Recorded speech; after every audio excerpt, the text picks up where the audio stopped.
Bonjour à toutes et bonjour à tous. Donc, nous sommes le 6 juin 2025 au congrès de la SAES à Toulouse. Et bienvenue donc à cette table ronde sur la nouvelle question au programme de l'agrégation. Donc, question dont je rappelle l'intitulé, La Révolution américaine 1763-1783. Donc, je suis Laurence Cossu-Beaumont, simplement ici pour présenter, animer cette table ronde, mais je suis surtout, et c'est le plus important, en compagnie des deux conceptrices donc, du sujet que je vais présenter maintenant et qui vont prendre la parole, présenter donc, les principaux, le cadrage et les principaux axes qu'elles ont souhaité donner à ce sujet. Et puis, il y aura ensuite un temps pour des questions dans la salle que nous prendrons donc à l'issue de leur présentation. Je suis donc en compagnie de Karine Lounissi qui est en Zoom avec nous à distance. Et donc Karine Lounissi est maîtresse de conférences HDR à l'Université de Rouen-Normandie. Merci beaucoup d'être là, Karine. Et je suis également en compagnie en présentiel ici donc avec moi à Toulouse de Agnès Delahaye qui est professeure des universités à l'Université Lumière Lyon 2. Je vais donc, je rappelle tout simplement aussi à destination de celles et ceux qui sont amenés à regarder cette vidéo et que cela intéresse donc au premier chef qu'il y a la bibliographie de cette question qui est disponible sur le site de la SAES et qui vient donc compléter cette présentation qui va vous être proposée maintenant pendant environ 1 heure pour le temps de la présentation et des questions. Je laisse donc la parole à mes collègues. Merci beaucoup, Laurence. Merci aussi aux organisateurs du congrès et au bureau de la SAES qui nous permettent ce temps d'échange sur cette question, un temps d'échange un petit peu avancé dans le calendrier et qui a lieu à ce congrès de la SAES actuellement.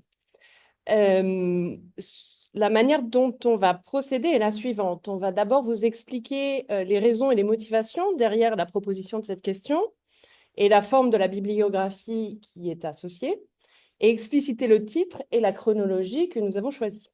Ensuite, on se relaiera pour vous présenter chacun des axes dans le détail.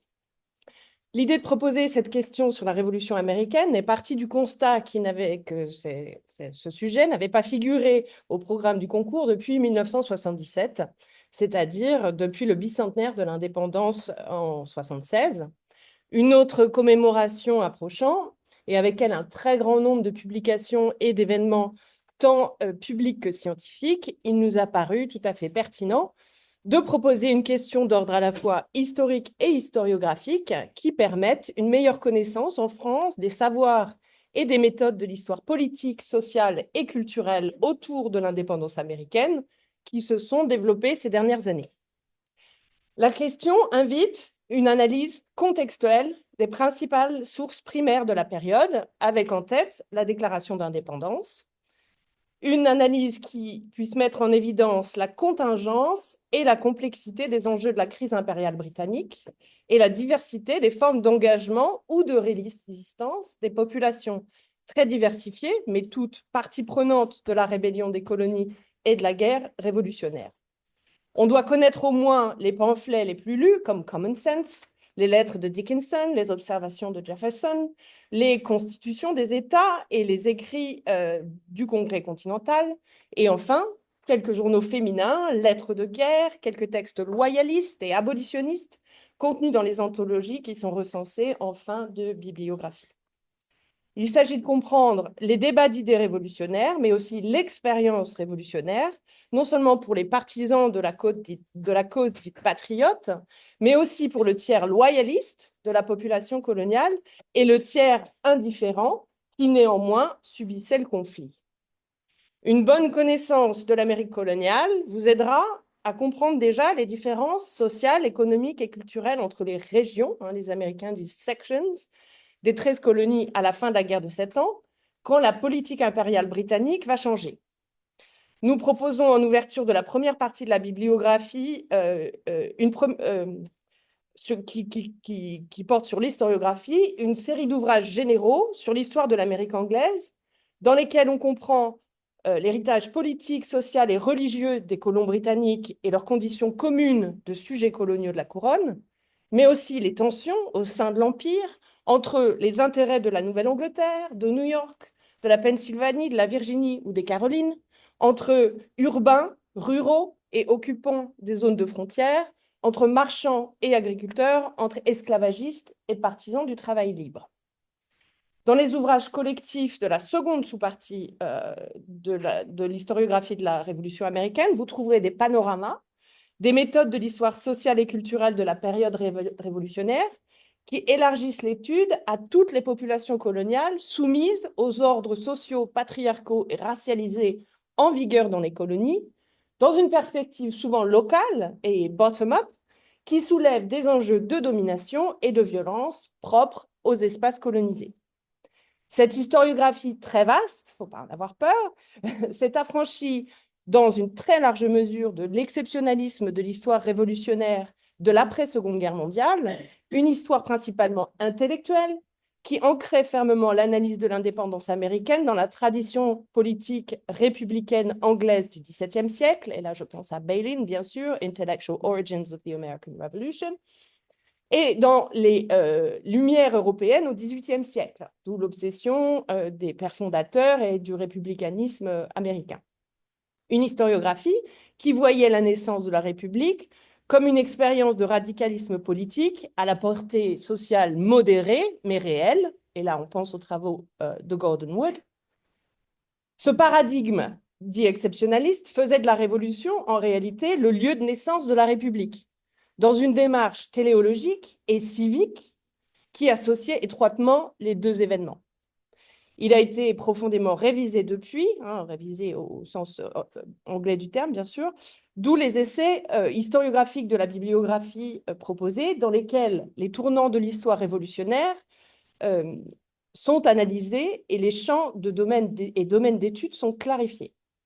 Les articles ou collections marquées d'astérix sont les plus synthétiques. Et d'ailleurs, nous allons mentionner principalement dans cette présentation les ouvrages que nous avons mis en valeur grâce à ces astérisques. La chronologie choisie pour cette question s'arrête délibérément au traité de Paris de 1783 pour dissocier révolution et constitution et sortir la période révolutionnaire de l'inévitabilité historique qui était celle mise en œuvre dans l'histoire du consensus dans les années 50, 60, 70. Cette question porte donc sur la Révolution américaine comme une période pendant laquelle s'affrontent des idées, des intérêts et des personnes à différentes échelles, locales, régionales, continentales, mais aussi atlantiques, sans poser la Constitution comme l'aboutissement nécessaire des conflits et des débats. Puisque la Révolution occupe une place centrale dans l'histoire des États-Unis, dans et hors des universités, il importe aussi de comprendre les interprétations et les usages mémoriels de la Révolution depuis 1776.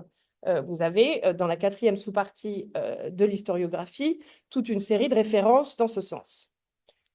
Les expositions, les podcasts, les documentaires abondent déjà par anticipation à 2026 et interrogent la Révolution dans une perspective souvent présentiste, mais extrêmement utile pour comprendre son évolution dans la mémoire et le récit national et par comparaison, mesurer sa portée à la fin du XVIIIe siècle. Un petit mot de terminologie. Avant d'entrer dans le détail des axes, il est sans doute important de sensibiliser les candidats à l'importance de la cohérence dans leur choix et l'usage des termes et des majuscules, en sachant que le terme blacks, for instance, en sachant que le terme Indian, bien qu'encore présent il y a 10 ans dans tous les travaux, est de moins en moins usité. On peut privilégier Indigenous Peoples, Indigenous Nations, ou bien, quand c'est possible, identifier les acteurs autochtones de la Révolution par leur identité tribale ou clanique. Pour désigner les personnes noires, africains et afrodescendants ou africains-américains fonctionnent. On peut préférer personnes esclavisées, enslaved people, au terme générique d'esclaves, par ailleurs très fréquemment mobilisés par les révolutionnaires eux-mêmes pour dénoncer l'oppression qu'ils subissent dans l'Empire. Je vais donner maintenant la parole à Karine qui va présenter l'axe 1. On entend ton Donc, micro. Non. Ouais. Merci Agnès. Euh, donc pour prolonger cette remarque sur la terminologie, on peut remarquer par exemple que récemment, dans les travaux sur la Révolution américaine, la guerre d'indépendance, ce que nous en français on appelle la guerre d'indépendance, est très souvent désignée par Revolutionary War et non pas par War of Independence. Mon choix d'expression qui en fait est très révélateur des enjeux hein, et qui reflète déjà les questions soulevées par la nature de la guerre et de la révolution et du rapport entre les deux. Donc comme le disait Agnès, nous avons fait le choix d'une chronologie relativement restreinte, mais par cette exclusion de la période de la rédaction et de la ratification de la Constitution de 87, nous évitons en effet d'entrer dans le débat sur les figures fondatrices et sur la célébration des origines. Nous sommes donc dans la perspective de ce qu'on pourrait appeler une courte révolution américaine versus une longue révolution américaine dont il est plus difficile de définir le point d'arrêt. C'est-à-dire que nous nous situons entre les deux traités de Paris, celui du 10 février 1763 qui réorganise profondément les possessions coloniales européennes en Amérique du Nord, y compris Antilles y comprises, et le deuxième traité de Paris, donc du 3 septembre 1783, par lequel la Grande-Bretagne reconnaît, au terme de 2 ans de négociations très longues, finit par reconnaître l'indépendance de ces anciennes colonies. Au cours donc de notamment des 10 premières années hein, de notre période, il y a un certain nombre de tournants clés. Donc 1765, la loi sur le timbre, donc la crise provoquée par la loi sur le timbre, 1768-1770, donc la crise qui survient à la suite du vote des Townshend Acts, et 1773-1774, donc la crise provoquée par le Tea Act et ensuite les Intolerable Acts qui font suite aux réactions dans les colonies. Ces tournants donc sont très importants. Ils structurent en tout cas la compréhension qu'on a de ces 10 premières années de la période. Bon, on peut citer sur ces tournants l'approche peut-être classique, relativement classique de Pauline Maier, From Resistance to Revolution, Colonial Radicals and the Development of American Opposition to Britain, 1765-1776, qui figure dans la bibliographie, donc qui est vraiment une approche relativement classique de ces tournants. Et puis peut-être donc plus récent et intégrant en tout cas des perspectives de l'historiographie actuelle, Mary Beth Norton, 1774, The Long Year of Revolution. C'est d'ailleurs souvent 1774 qui est considéré comme le tournant clé, ou en tout cas le moment où véritablement peut-être commence la révolution. Il faut aussi prendre en compte le fait que c'est les réactions donc à ces moments législatifs ou à ces lois qui sont votées par le Parlement britannique, ces réactions existent de part et d'autre de l'Atlantique. Donc dans les 13 colonies, évidemment, et d'ailleurs pas forcément partout de la même façon. Il faut d'ailleurs éviter autant que possible l'homogénéisation des 13 colonies. Agnès l'a mentionné déjà en introduction. Donc cette expression même des 13 colonies tend à suggérer l'existence d'un ensemble qui en réalité n'est envisagé du moins avant 1774 que par vraiment une poignée de figures. Bon, on pense notamment à Franklin qui lui en fait pense à cette union depuis très longtemps, hein, depuis 1754, depuis la guerre de 7 ans, union qu'il pensait à l'époque établir contre la France. Donc cette expression des 13 colonies qui tend vraiment à gommer les disparités hein, entre ces différents espaces et territoires. Expression qui est bon, d'autant plus peut-être trop, on va dire, expression qui n'est pas toujours, qui n'est pas complètement pertinente, puisqu'en fait, à partir de 1777, donc on n'a plus 13 mais 14 territoires hein. On n'a plus 13 colonies, mais en fait 14 États, puisque donc le Vermont est créé en 1777. Alors, après cette précision géographique ou spatiale, je reviens à la question temporelle. Donc, ces trois moments clés où les enjeux, enfin, ces trois moments clés, donc 1765, 1768-70 et 1773-74, sont donc des moments de crise où les enjeux sont d'abord économiques, en réalité, où les questions soulevées sont des questions pragmatiques qui fédèrent des intérêts et des lobbies commerciaux des deux côtés de l'Atlantique, ce qui invite à la nécessité de prendre en compte ces réseaux commerciaux, à la fois officiels, donc des réseaux qui sont régulés par les Trade and Navigation Acts, et les réseaux illicites, la contrebande, qui est très conséquente pendant la période coloniale, et donc qu'il faut également considérer. Alors, il y a aussi, bien entendu, à l'occasion de ces crises, des questions constitutionnelles qui sont convoquées dans les débats. Euh, elles doivent bien sûr être prises en compte, pardon, il faut les prendre en compte. Euh, mais il faut aussi avoir en tête qu'elles n'ont pas nécessairement le même sens pour les élites coloniales, patriotes, qui s'engagent dans la résistance à la législation britannique, et pour les catégories les plus populaires des colonies, notamment dans les centres urbains, donc les artisans, on pense évidemment aux Sons of Liberty, ou les fermiers de l'intérieur des terres ou de la frontière, qui en fait se méfient déjà des autorités de la côte Est. Donc, en d'autres termes, le fameux No taxation without representation ne doit pas masquer la complexité des enjeux et l'imbrication des enjeux politiques, économiques et sociaux qui ont été démontrés notamment donc par des historiens qui ont véritablement mis en avant ces aspects comme Alfred Young et Gary Nash, hein, dont plusieurs ouvrages figurent dans notre bibliographie. Donc, la Révolution commence d'abord comme une crise impériale ou comme un conflit impérial.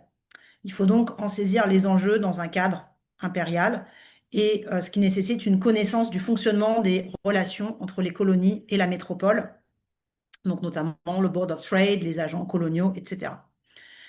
Cette crise ou ces crises successives sont souvent décrites comme une escalade, hein, qui serait due à l'aveuglement des gouvernements métropolitains successifs, bon, aveuglement qui est expliqué diversement dans l'historiographie.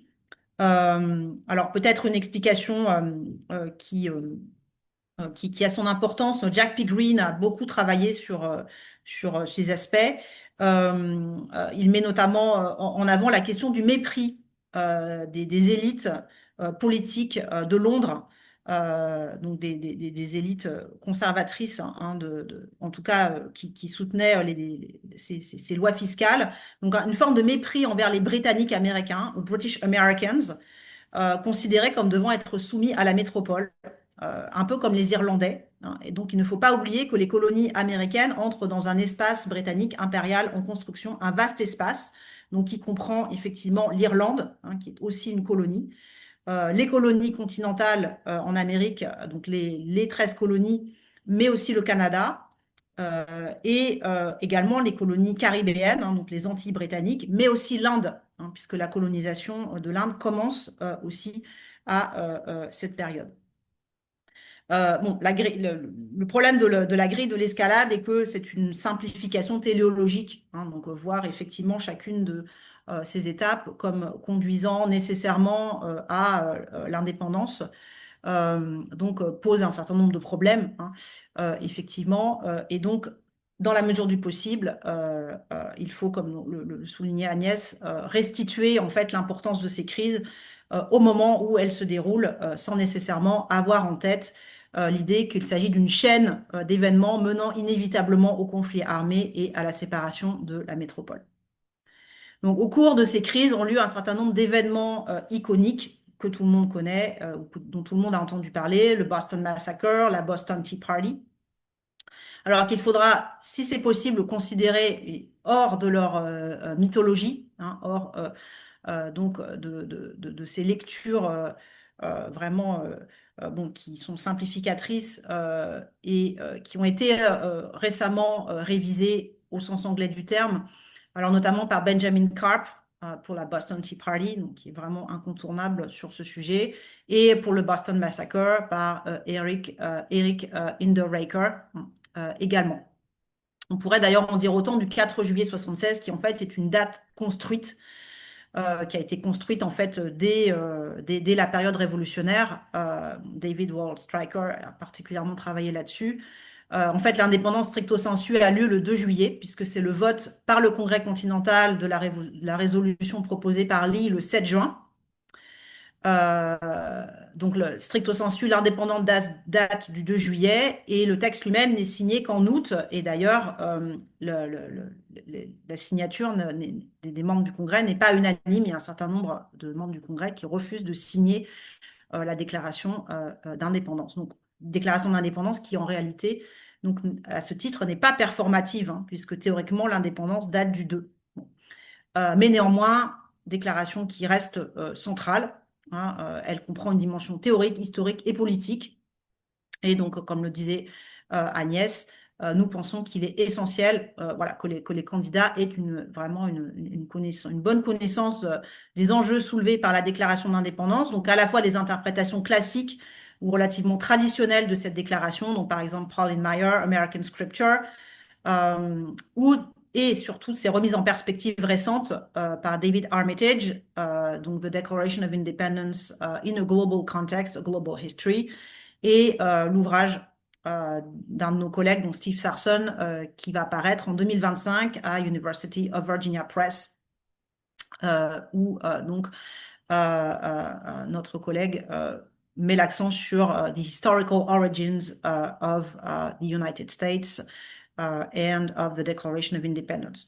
Donc, j'en profite pour dire un mot sur des ouvrages qui ne sont pas encore sortis et dont certains sont mentionnés dans notre bibliographie. Donc, outre cet ouvrage, nous avons également mentionné l'ouvrage de Bertrand Van Rubeck sur 1776. Il y a aussi donc un livre que nous co-dirigeons avec Bertrand Van Rubeck et Eric Schnackenburg, c'est Armand Collin, qui sera une sorte de companion en français sur la Révolution américaine, qui va également paraître en 2026, sans compter les probables autres publications qui vont arriver avec 2026, ce qui signifie que très vraisemblablement, nous mettrons la bibliographie à jour pour la deuxième année du programme. L'autre tournant majeur, évidemment, est la guerre, donc le début de la guerre, hein, donc la guerre qui commence le 19 avril 1775. Là encore, en tout cas sur cette date, il faudra se détacher des mythes construits par la propagande patriote au moment des faits, par exemple la chevauchée de Paul Revere, la traversée du Delaware par George Washington ou la retraite à Valley Forge. Donc il y a un certain nombre d'ouvrages dans la bibliographie qui invitent à remettre effectivement en perspective ou à considérer la guerre effectivement par en bas. Hein. Alors, nous n'avons pas, enfin, nous ne pensons pas que l'histoire militaire de la guerre doit être un point véritablement central, bon, même s'il faudra un minimum de connaissances hein, de la chronologie des principales batailles de la guerre. Donc, ce qui est en fait notre objectif hein, n'est pas l'histoire d'en haut de la stratégie militaire, mais vraiment les conséquences très concrètes de la guerre sur les populations et les soldats. Alors, en revanche, de l'histoire plus classique ou par en haut, on prendra en compte l'histoire diplomatique et la dimension européenne de la guerre et de la Révolution, et notamment la dimension française. Si on considère simplement que les bornes chronologiques de notre période sont deux traités signés à Paris, bon, on voit d'emblée que la dimension française, en tout cas le rôle de la France, est tout à fait central. Il faut aussi voir que 1778 est un vrai retournement d'alliance, hein, sachant que la France, pendant la guerre de 7 ans, est l'ennemi, hein, ou reste l'ennemi hein, pendant très longtemps, alors que bon, Franklin est envoyé en France dès décembre 76 hein, pour négocier un rapprochement avec l'ancien ennemi qui devient l'allié. Donc de guerre fratricide, la guerre devient un conflit pour l'indépendance, puis une guerre européenne, hein, donc avec l'entrée en guerre de la France, en tout cas le traité franco-américain de février 1778. L'Espagne ensuite, le 12 avril 1779, qui entre en guerre auprès de la France. Donc une guerre qui a une dimension européenne, une dimension atlantique, hein, notamment un certain nombre de combats et de combats navals se déroulent dans les Antilles, dans les mers des Caraïbes. La guerre d'indépendance se déroule également dans l'océan Indien, hein. Il y a aussi un certain nombre de combats qui ont lieu de l'autre côté du globe. Donc c'est une guerre vraiment qui se déroule sur plusieurs fronts, à la fois en Amérique du Nord, donc dans les 13 colonies, puis 14 États, au Canada, à l'ouest, dans les Antilles, donc dans l'océan Indien aussi, où d'ailleurs le conflit franco-britannique se prolonge au-delà de Yorktown jusqu'en juin 1783. Et d'ailleurs, c'est aussi une guerre proprement européenne, hein, si on considère par exemple la déclaration de guerre de la Grande-Bretagne aux Provinces-Unies le 20 décembre 1780. Bon, on pourra donner une place particulière à la compréhension des traités franco-américains de commerce et d'alliance, dont l'artisan principal est Vergennes, hein, le ministre des Affaires étrangères de Louis XVI. Bien sûr, à la thèse de la revanche sur la Grande-Bretagne.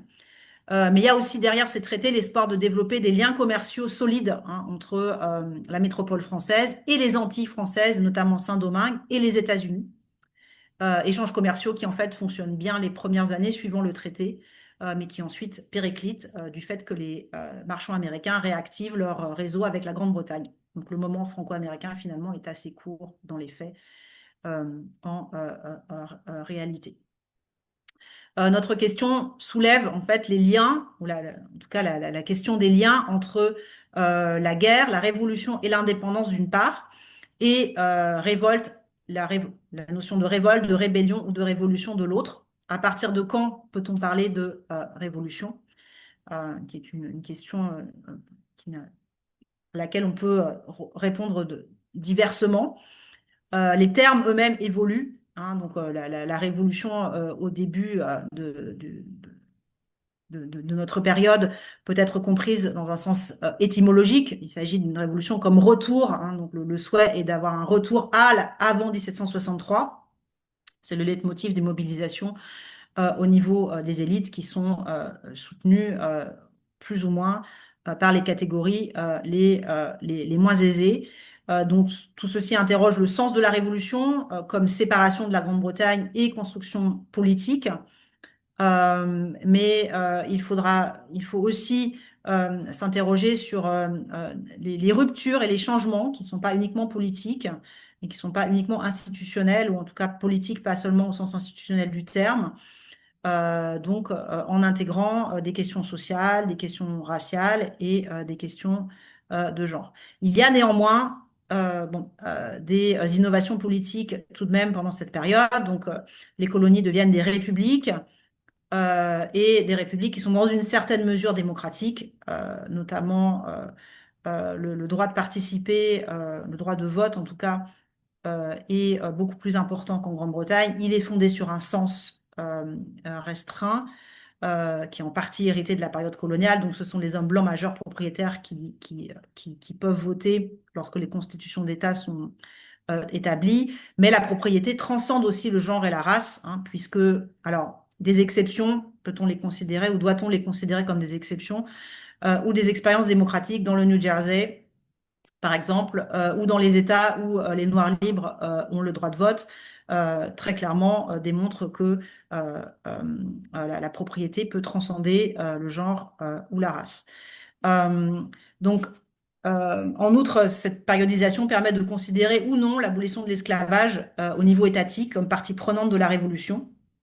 Donc, l'abolition au niveau étatique qui est très imparfaite, avec divers modes d'abolition, donc législatifs en Pennsylvanie en 1780, ou par décision judiciaire dans le Massachusetts.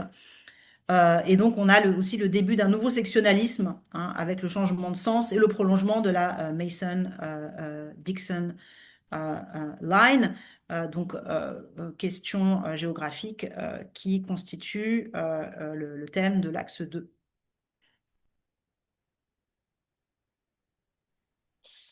Merci, merci. On se rend compte en parlant qu'on a été trop longue et on est trop entré dans le détail, donc on va essayer d'accélérer un petit peu pour respecter le temps du congrès. Donc le deuxième axe, c'est la Révolution américaine dans une perspective continentale. Donc une contextualisation du conflit révolutionnaire dans la compétition coloniale et territoriale des empires européens en Amérique. Elle invite à un changement d'échelle. On doit pouvoir comprendre les débats révolutionnaires des villes de l'Est à l'aune des enjeux économiques et territoriaux, des rivalités entre colonisateurs français, britanniques et espagnols à l'échelle du continent. L'article d'Alan Taylor, Expand or Die, ainsi que celui de Jessica Chopin Rooney, 1776, Vue de l'Ouest, l'ouvrage de Claudio Sant, tout ça c'est page 10 dans la bibliographie, sont d'excellents points de départ pour appréhender la révolution américaine depuis l'Ouest et mesurer l'importance de la géopolitique impériale dans les revendications révolutionnaires. Pour rappel, 9 Américains sur 10 à la veille de la Révolution vivent de la terre et l'accès au commerce autochtone et aux ressources de l'intérieur, ainsi que le contrôle des axes fluviaux qui permettent le transport et la vente des denrées agricoles sont absolument essentiels au développement économique des colonies et donc à sa géopolitique, à leur géopolitique. Donc, il s'agit de comprendre l'importance du peuplement dans la vallée de l'Ohio, la région des Grands Lacs, mais aussi à l'ouest de la Virginie et de la Caroline du Nord. Un expansionnisme qui ajoute des enjeux politiques et commerciaux, qui ajoute aux enjeux politiques et commerciaux de l'Empire britannique, autrefois le corpus principal de l'histoire de cette période, une dimension territoriale et sociale qui parcourt toute la période et ses grands textes, depuis la proclamation de 1763 et la déclaration d'indépendance jusqu'aux constitutions d'État et au débat des années 1780 sur une politique commune d'accès au territoire transappalachien, prémisse des grandes ordonnances de la terre des confédérations des États en 84, 85 et 87. Ces perspectives nouvelles sur la centralité de la terre sont rendues possibles par l'essor de l'ethno-histoire et de l'histoire autochtone ces dernières années, qui révèlent la présence, la persistance et la coalescence des nations autochtones dans leur territoire et surtout leur agentivité, non seulement dans les échanges commerciaux qu'ont fait la richesse des colonies, mais aussi dans leur résistance à l'appropriation territoriale européenne et par conséquent la violence structurelle des zones de peuplement. Qui sont objets de spéculation des élites de l'Est, mais qui sont aussi des lieux d'implantation réelle de settlers, qui se distinguent des révolutionnaires que l'on connaît par leur classe, par leur statut, et puis leur propension à la brutalité et à la rébellion. Je pense aux ouvrages de Colin Calloway qui sont absolument incontournables, en particulier son analyse de la carrière politique de George Washington, depuis sa jeunesse de spéculateur foncier, et d'expéditionnaire militaire dans l'Ouest, et jusqu'à son avènement en tant que planteur et propriétaire d'esclaves. Il fut vénéré de son vivant pour tous ces aspects de son existence et de ses efforts. Pour bien appréhender cette dimension territoriale, il faut sans doute utiliser des cartes de manière systématique, des cartes qui montrent d'une part, qui montrent et qui distinguent les territoires autochtones, soit ouverts à l'ouest, soit enclavés, qui identifient les nations et qui explicitent les alliances et les rivalités commerciales entre autochtones et colonisateurs, britanniques, américains, français, espagnols, et les raisons de l'avancée du peuplement dans telle ou telle région du continent.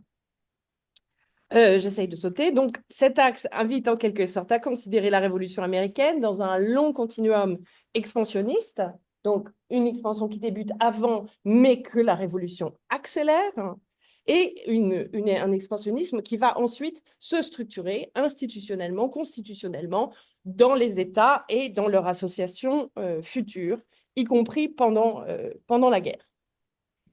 Je te laisse la parole à nouveau.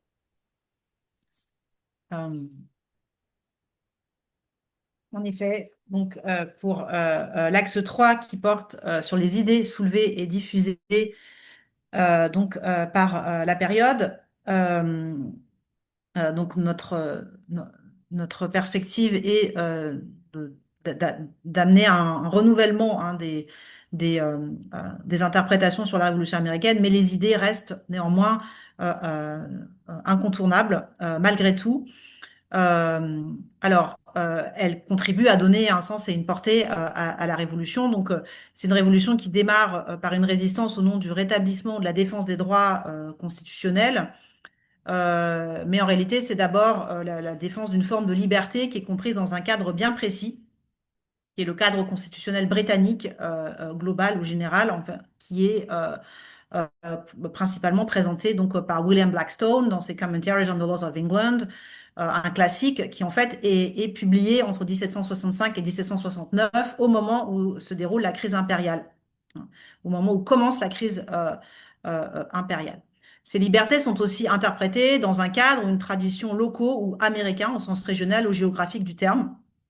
Donc l'existence de documents écrits pendant la période coloniale définissant un certain nombre de droits et de devoirs des habitants des communautés qui se créent dans les colonies, ainsi que le fonctionnement des institutions locales, le tout sans jamais contester leur subordination à la Constitution britannique.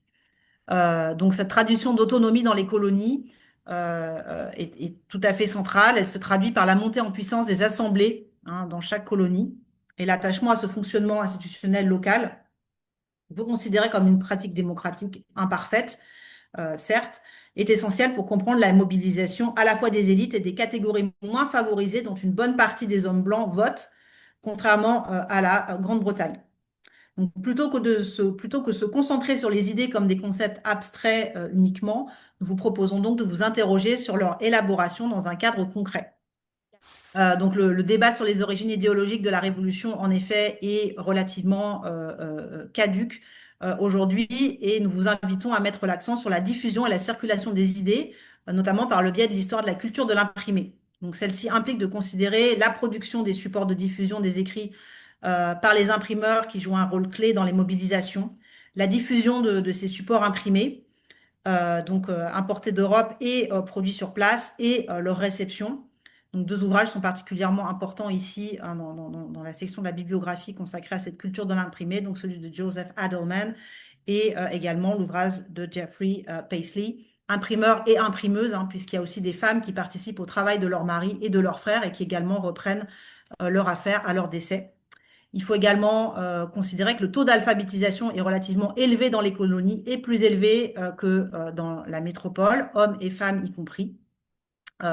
Essentiellement blancs, mais pas uniquement, si on considère par exemple des figures intellectuelles noires comme Benjamin Banneker ou Phyllis Wheatley.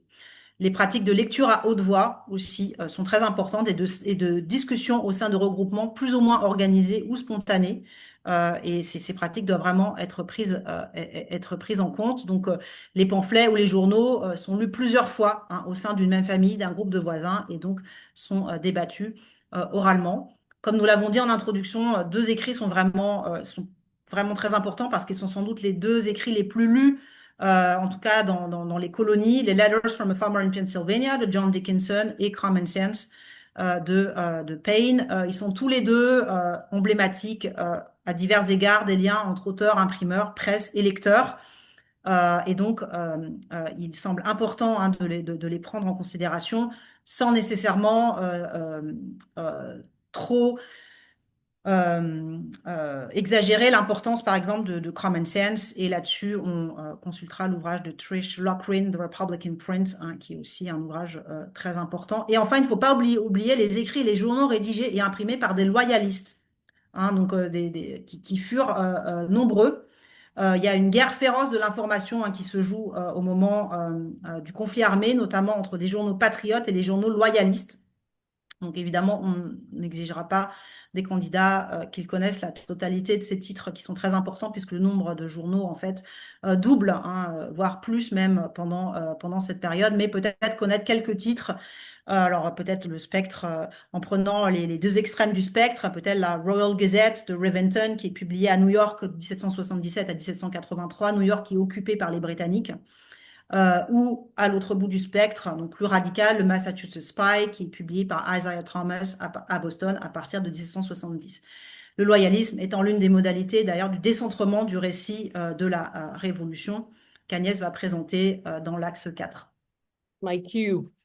L'axe 4, donc le dernier axe qui invite à interroger ou étudier la diversité des enjeux, des intérêts et des idées qui ont nourri le débat révolutionnaire et qui mobilisent l'histoire sociale, cette fois, pour dresser un portrait des populations coloniales qui sont partout structurées par un ordre hiérarchique qui confère à l'homme blanc libre propriétaire l'usage des corps des femmes et des corps noirs et autochtones, l'esclavage devant être appréhendé sous les formes multiples de son exercice. Donc, il faut pouvoir mettre en relation les recherches sur la dimension sociale et populaire de la Révolution, celle du marché ou celle des idées, comme chez Timothy Green, et l'engagement révolutionnaire, comme chez Woody Holton ou Gary Nash, avec l'engagement de personnes subalternes qui comprenait les enjeux politiques de la Révolution, le droit naturel, la vertu républicaine, l'idée d'égalité, mais qui subissait le joug de l'autorité des hommes à un masculine systems, hein, comme disait John Adams au printemps 76 en réponse à Abigail qui lui demandait de ne pas oublier les femmes. We know better than to repeal our masculine systems, he said. Donc, évidemment, on veut interroger le rôle des femmes qui participent activement au conflit révolutionnaire comme consommatrices, d'abord pendant la campagne de non-importation, puis comme camp followers, donc des femmes qui accompagnent les armées et qui sont peu à peu intégrées à celles-ci par George Washington, en particulier quand il réalise que le typhus est une des causes de mortalité de ces armées et qu'il faut des femmes pour laver les chemises. Et donc, à ce moment-là, certaines femmes ont droit à des salaires qui sont bien inférieurs à ceux des hommes, bien sûr, mais bon. On peut envisager aussi les choix des personnes des choix plus limités des personnes esclavisées, mais qui ont été nombreux, ont été nombreux et nombreuses à s'engager d'un côté ou de l'autre du conflit dans l'espoir de gagner leur liberté. Il y a des ouvrages de cet ordre dans la bibliographie qui classent ces catégories de population dans des champs particuliers de l'historiographie, Black History, History of Slavery, of Abolitionism, Critical Race Studies, mais aussi l'histoire du genre, l'histoire des femmes, l'histoire autochtone, des champs qui nécessairement se recoupent, puisqu'il s'agit de prendre la mesure de la diversité, des velléités et des formes d'engagement ou de résistance des personnes qui étaient en 91 dans l'ouvrage de Élise Marianne Strass et Bernard Vincent, les oubliés de la Révolution. Depuis 91, les travaux se sont multipliés, ils ne sont plus du tout oubliés, mais bien présents dans le moment révolutionnaire, le conflit révolutionnaire et de chaque côté. Alors, la religion, on l'a incluse, elle est moins présente actuellement dans les débats, mais néanmoins, l'ouvrage de Catherine Carté, Religion and the American Revolution and Imperial History de 2021, est incontournable pour avoir une idée des enjeux religieux qui agitent la société coloniale et révolutionnaire de l'époque. Et donc, on peut conclure. Vas-y, Tout à Karine. fait. Tout à fait. Donc, en conclusion, s'il y a un ouvrage qui représente une synthèse de notre approche, ce serait celui de Alan Taylor, American Revolutions, Continental History, 1750-1804, donc publié chez Norton en 2016, qui est une sorte de livre de chevet pour nous et qui peut l'être aussi pour les collègues préparateurs et préparatrices et les agrégatifs et agrégatives. Le décentrement est au moins triple, ne serait-ce que dans le titre programmatique de cet ouvrage. Il est en effet pertinent de se demander s'il y a eu des révolutions américaines, au pluriel, donc à la fin du XVIIIe siècle. Tous ceux et toutes celles qui ont vécu ces moments leur ont donné un sens qui leur est propre et d'ailleurs qui n'est pas toujours facile de retracer par les archives. La chronologie de cet ouvrage dépasse la nôtre, mais nous invite à considérer la nature de la Révolution en abordant les changements de la seconde moitié du XVIIIe siècle dans un temps long et dans une perspective qui permet aussi de réinterpréter l'idée d'une ère des révolutions ou d'un Age of Revolutions.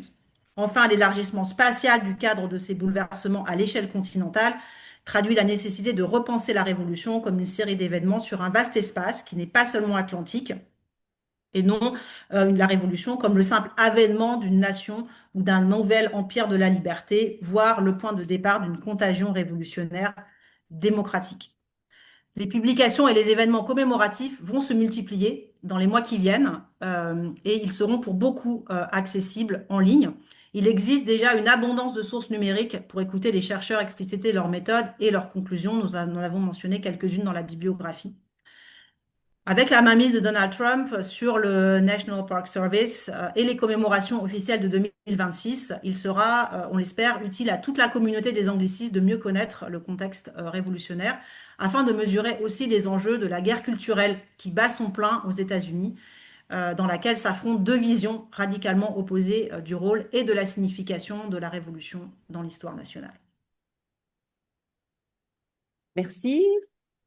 Merci beaucoup à toutes les deux, donc Karine Lounissi et Agnès Delahaye, d'avoir partager avec nous votre lecture et votre... On va se caler. Ça va être entière que... Ouais, ouais, Oui, on va se non, rapprocher toutes les deux je n'ai comme pas ça. d'accord. Non, en fait, je dis un petit mot et je te repasse la parole. Oui, donc merci beaucoup hein, de ces partages très détaillés et je pense qu'ils seront très appréciés de nos collègues préparateurs, préparatrices et des futurs agrégatifs et agrégatives avec vraiment toutes les catégories qui peuvent à la fois inquiéter, mais aussi être très importantes, à savoir hein, cette approche historiographique hein, et cette prise en compte des tournants récents. Et puis, vous avez fait des points, je pense, très, très utiles sur la méthodologie, notamment à plusieurs reprises sur la terminologie, qui me semble aussi très importante, sur votre choix de périodisation et puis des perspectives variées d'en haut, d'en bas, des discours qui viennent de différents groupes. Donc vraiment merci, ainsi que je pense sur les connaissances attendues. Vous avez aussi, je pense, bien répondu à d'éventuels questionnements. Néanmoins, il serait bon peut-être de voir si des questions persistent. Et donc, par rapport à notre timing, on va se donner 10 à 12 minutes à peu près de questions si c'est nécessaire. Et donc, je vais prendre les questions dans la salle, les répéter pour qu'elles soient bien audibles dans cette vidéo qui va rester. Et puis ensuite, Karine ou Agnès, au choix, y répondront. Donc, prenons une première question. Merci, c'est super intéressant. Ça donne presque envie de faire le tour. Je remarque dans la bibliographie qu'on a parlé rapidement Agnès, dans la section 6 pour les primary sources, la liste est longue, on n'a pas tout. Si vous deviez nous donner des pistes prioritaires pour les sources primaires en plus de common sense, vous donnez quoi? Donc, la question porte effectivement sur les références nombreuses qui ont été faites dans cette présentation à la bibliographie. Et donc, c'est une demande d'approfondissement ou un éclairage un peu plus précis sur la section 6 de la bibliographie et savoir si les deux conceptrices du programme peuvent peut-être donner des pistes plus précises pour la collecte de sources primaires qui vont servir à la construction du cours et bien sûr aux commentaires de texte. Karine, tu souhaites répondre ou je commence? Alors, les constitutions des États sont importantes puisqu'elles posent, elles rassemblent à la fois l'héritage local de chacune des colonies qui ont déjà des pratiques d'autogouvernement qu'il faut comprendre, mais elles reflètent aussi les aspirations économiques, par exemple, de chacun des États, et elles permettent de penser la révolution en termes sectionnels, c'est-à-dire les différences entre colonie du Nord, enfin Nouvelle-Angleterre, colonie du Milieu, colonie du Sud, et de percevoir ces différences. Ensuite, dans la bibliographie, il y a une anthologie de textes africains-américains, donc abolitionnistes, qui est très récente et qui peut donner un aperçu utile de l'engagement des personnes noires dans le conflit révolutionnaire. Vous pouvez privilégier ces anthologies. On a délibérément choisi des collections plutôt que des textes individuels, puisque vous pouvez par là aller lire, par exemple, quelques lettres de guerre ou bien un journal féminin, par exemple, pour aller prendre la mesure des bouleversements qu'apporte le conflit révolutionnaire dans le quotidien des Américains. Karine, tu veux compléter sans doute? Oui, juste pour compléter rapidement, en effet, cette question des sources est tout à fait fondamentale, à la fois pour notre question et puis pour l'historiographie. C'est vrai que parce que nous voulons mettre l'accent aussi sur la participation de catégories qui ont été pendant très longtemps moins visibles, la question des sources qui permettent précisément de documenter cette participation de ces catégories se pose parce que ces sources sont probablement celles qui sont les moins accessibles. Hein. Les sources primaires qui sont les plus accessibles sont celles des grandes figures, hein, bien entendu, et donc les textes les plus connus produits, textes collectifs ou individuels qui ont été produits par les différentes assemblées, euh, notamment le Congrès continental. Mais néanmoins, il y a, comme le disait Agnès dans la bibliographie, je pense, un certain nombre de ces sources qui ont été imprimées. Il y a beaucoup de ces sources qui sont en fait encore manuscrites, qui sont encore des archives manuscrites, mais certaines ont été imprimées et en effet, il y a la possibilité, donc via les documents qu'a mentionné Agnès, tout de même de proposer des sources ou des sources primaires qui en fait reflètent justement cette participation de figures moins mises en avant pendant très longtemps dans la Révolution. Merci beaucoup. Oui, donc on note ce souci d'essayer de créer un équilibre, effectivement, entre ces sources primaires, dont certaines sont peut-être un peu moins accessibles, mais qu'elles viennent compléter de manière très importante le portrait et l'empan de toute la Révolution et les perspectives que vous voulez mettre en avant. Merci beaucoup. Est-ce qu'il y a une autre ou d'autres questions de méthode, de lecture de la période? Oui, donc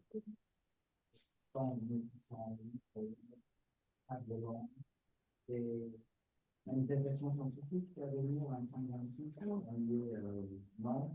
Si, alors, dans la... Alors,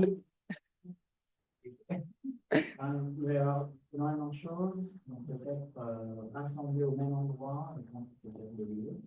ok, donc oui, très bonne question, savoir comment on peut rendre accessible, visible, peut-être en un seul et même endroit, toutes ces manifestations qui effectivement vont avoir lieu. Alors, il va y avoir des manifestations scientifiques, évidemment, notamment dans notre communauté d'anglicistes, mais aussi des commémorations. Et donc, effectivement, qu'est-ce qu'on pourrait proposer comme outil pour rassembler ou tenir au courant sur ces nombreux événements qui vont avoir lieu, qui seront pertinents? Alors, on a mis dans la bibliographie déjà quelques exemples d'expositions en ligne. Donc, beaucoup de choses se passent d'ores et déjà à Boston et à Philadelphie. Vous pouvez aussi consulter le site de l'ANR America 2026 qui qui fait l'effort de publier l'actualité de l'histoire révolutionnaire, mais aussi de l'histoire publique autour de la Révolution. Donc, sur ce site-là, qui est mis à jour très, très régulièrement, vous aurez accès aux nouvelles publications, aux expositions. D'ailleurs, il y aura une exposition en France sur la France en Révolution à l'été 26, organisée par cette même ANR. Donc, ce site, America 2026, vous donnera l'actualité de publications et d'événements commémoratifs scientifiques et publics en France et aux États-Unis du mieux de nos possibilités, en fait. Merci beaucoup. Est-ce qu'il y a des questions? Alors, moi, je voudrais peut-être faire une petite demande aussi de précision en me mettant à la place, si je peux, des candidats et candidates. Vous avez fait plusieurs allusions, évidemment, tout à fait pertinentes à ces commémorations qui vont avoir lieu, c'est-à-dire au présent, ainsi qu'à la manière dont cette commémoration de la Révolution américaine peut représenter un enjeu aujourd'hui aux États-Unis dans le cadre de ce que tu as appelé, Karine, les guerres culturelles. Donc, évidemment, on a la situation présente à l'esprit, mais d'un point de vue méthodologique, qu'est-ce qui serait attendu? Qu'en faire dans un exercice de concours? Est-ce qu'on doit peut-être...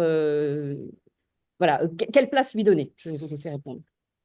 Je peux répondre si tu veux. Comprendre simplement que 1776 est un symbole, mais que c'est aussi une histoire qui a évolué.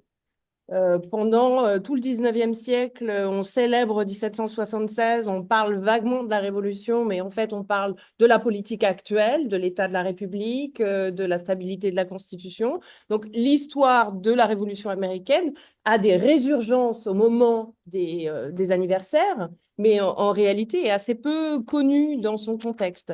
Donc, comprendre qu'il s'agit d'un moment important de la mémoire nationale américaine et du récit national, hein, parce que la pratique historique états-unienne a très longtemps été un exercice civique, hein, et de manière très claire, même chez des gens comme Jill Lepore encore récemment. Donc, comprendre son rôle dans le récit national pour avoir un recul et pour pouvoir mesurer la réalité du contexte. Ça doit vous servir plutôt à avoir le contexte, à prendre la mesure du contexte par rapport à sa récupération idéologique, en réalité. Et voilà. Est-ce que c'est clair ou est-ce que tu veux ajouter quelque Oui, chose? juste pour compléter, en effet, je pense que ces commémorations permettent aussi de mieux comprendre l'historiographie, ou en tout cas les interprétations de la Révolution. Donc il y a eu ce moment 1976, les 200 ans de la Déclaration d'indépendance, où il y a eu un certain nombre d'ouvrages, un foisonnement d'ouvrages qui ont paru à ce moment-là. Et donc avoir en tête, en effet, ce contexte de commémoration, je pense, permet de remettre en perspective les ouvrages qui sont publiés à ce moment-là. Pour 2026, sachant que nous, on se trouve à cheval, en fait, où ces commémorations sont à venir, peut-être que la question se posera plus pour la deuxième année du concours que pour cette année, puisque, en fait, je pense qu'il va y avoir un certain nombre d'ouvrages qui vont sortir en 2026, voire peut-être même en 2027. Voilà, donc je pense que la question va plutôt se poser. Enfin, moi, je dirais en tout cas elle sera probablement plus présente pour la deuxième année du concours. Merci beaucoup pour ces réponses. Une dernière question? Oui, je Voilà. pense que en fait l'enjeu de la question et cette idée, on y fait écho là dans la salle. Effectivement, ne peut-être pas trop se laisser happer par le côté présentiste de ce sujet, bon, qui est inéluctable, mais le programme reste le programme. Et dans le cadre d'un exercice de concours, il est évident que ce qui est attendu, c'est ce qui a été présenté dans le cadre du programme. Voilà, ça c'est vraiment un point de méthodologie pour éviter d'éventuelles erreurs. En tout cas, une bonne question à se poser. Écoutez, il nous reste donc à remercier très chaleureusement les deux conceptrices du programme, Karine Nounissi à distance et donc Agnès Delahaye ici présente. Vous remercier beaucoup d'avoir consacré du temps à présenter le programme et donc souhaiter à toutes celles et tous ceux qui préparent donc cette question dans l'année qui va arriver, voilà, Beaucoup de plaisir. voilà, une très bonne expérience, c'est ce que j'allais dire. Merci. Merci.